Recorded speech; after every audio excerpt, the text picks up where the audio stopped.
Okay Raganna, నా పేరు శివసారావు అన్న.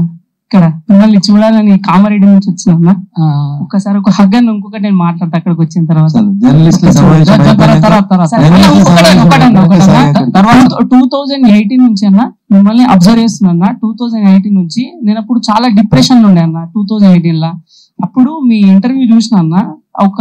ఒక మీరు చెప్పిన లైన్ అనేది నన్ను ఎంతగా మోటివేట్ చేసిందంటే, నేను ఇప్పుడు కోటక్ మహీంద్రా బ్యాంక్ లో అసిస్టెంట్ మేనేజర్ అన్న. అదేంటిదంటే ముఖ్యంగా అదేంటంటే struggle for ఎగ్జిస్టెన్సీ, survival for fitness అని ఒక వాక్యం చెప్తారు కదా మీరు.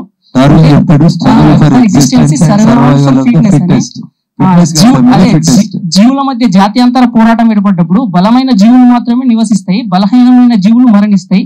మనం ఎప్పుడైనా బలంగా ఉండడానికి మనం ప్రయత్నం చేయాలి, బలహీన పడితే ఎప్పుడైనా.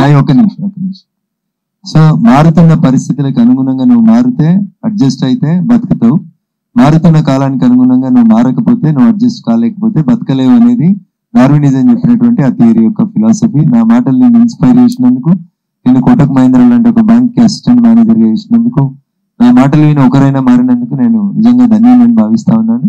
భవిష్యత్తులో మళ్ళీ కలుద్దాం. ఈ ప్రెస్ మీట్ అయినాక మీతో సమయం ఇచ్చి కలుస్తాను. ఇంకొకటి ఏంటిదన్నా, నేషనల్ ఇంపార్టెన్స్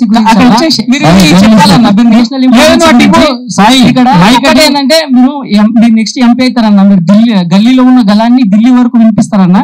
ఇది మీరు చెప్పాలన్నా. నేషనల్ ఇంపార్టెన్స్ అన్నా. In this agriculture sector of India, the number of village people we are dependent on agriculture income is far higher than the agricultural contribution toward the GDP. Also, schemes like in NREGA, they increase the daily wages of laborers. For today, farmers have a very little load holdings here. Sir, it is very expensive to them buy machines, and we are unaware, uneducated about the technological products and mission practices used in the agriculture sector. My humble request to the Raghunandan Rao sir, please introduce the mechanization system into the agriculture sector. That is my.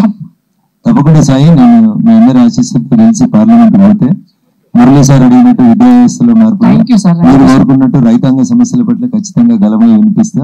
భావి భారత నిర్మాణానికి ఏ రకమైనటువంటి చట్టాలు తీసుకొస్తే ఈ దేశం బాగుంటుందో ఖచ్చితంగా అదే దిశగా అడుగులు ఉంటాయి.